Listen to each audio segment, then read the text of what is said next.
Hey everyone, Sebastian here, back again. This time working on nonlinear equations, right?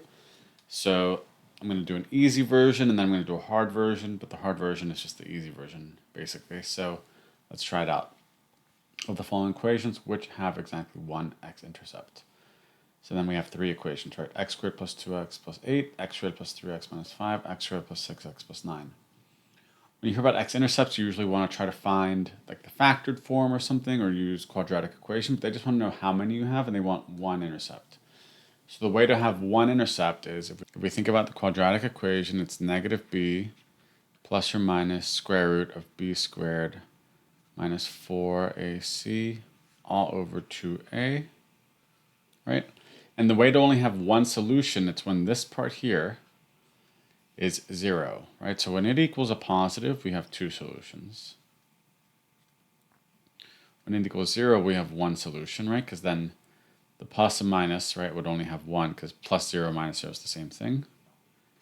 And if it equals negative, we have 0 real solutions, right? So here we're looking for one solution, so we're going to do b squared minus 4ac equals 0 for each equation. So the first one, b is 4, or b is 2, so we do 2 squared, minus 4 times a, which is 1 times 8. And that becomes 4 minus 32, which is negative 28. So that gives us 0 solutions.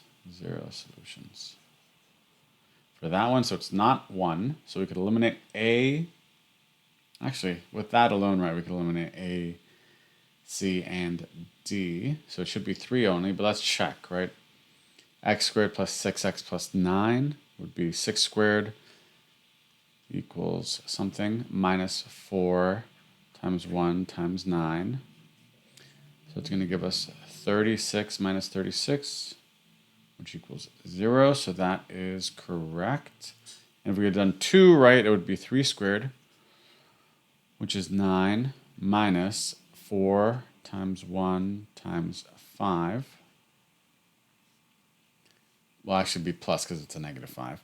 And then that would get us 29, and that would give us 2 solutions. So it's only 3, so it's B. Okay? So we got kind of lucky there because solution 1 came up in 3 choices and it didn't work. So that got eliminated right away. But solution 3 worked, right? So pretty straightforward. You just need to know the discriminant. I think I've brought this up in multiple videos because it's something that students struggle with. And now we're going to take it up just a little bit and you'll see how to do the next level. Okay, so in this one, in the xy plane, the equation y over 2 equals 8 intersects the equation y equals negative x squared plus 6x plus c. What is the value of c? So if it intersects, this is a horizontal line, right? So y over 2 equals 8. We simplify that. That gives us y equals 16. So if we had that in a graph, right, it would be at like 16 and just a horizontal line. So to have that hit once, that means it must be the vertex of the other equation. But what you can do is just plug in 16 for y and then solve and get the discriminant, set it equal to 0. So 16 equals negative x squared plus 6x plus c. So move it over. We got negative x squared plus 6x plus c minus 16. Okay? We're going to do it, we're going to show you 2 ways. We're going to do the discriminant way first, and then we're going to do the other way. Okay, so it's going to be 6, again, remember, it's going to be b squared minus 4ac equals 0. So it's going to be 6 squared. So 6 squared, I don't want to jump the gun here. 6 squared minus 4 times negative 1 times c minus 16, because that's c, equals 0. We're going to get 36. Negative 4 times negative 1 gets us plus 4c minus 16 equals 0. So we'll get 36 plus 4c minus 64 equals 0. Combine the 36 and the negative 64, we're going to get 4c minus 28 equals 0. So 4c equals 28. So c equals 7. Okay. You could also plug this into Desmos and use like the slider. I'm not a big fan of the slider, but this is how I would do this one. And if you wanted to do it without discriminant, right, you could find the vertex, because it's the vertex where it's hitting, right? It's like that. And that would be negative b over 2a.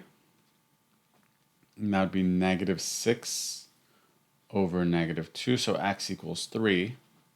You plug that into this equation and see what c gets to work, right? So that would be 16 equals negative 9, because 3 squared is 9, plus 18, plus c. Negative 9 plus 18 is 9, so 16 equals 9 plus c, so c equals 7 again.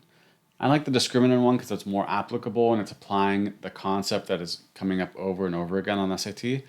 But if you just think about it with the vertex, it will also work totally fine. Okay, so choose your favorite, right? Let me know what you prefer. Let me know if you have a third method or fourth method, I guess, if you're including the Desmos method as one of the three methods.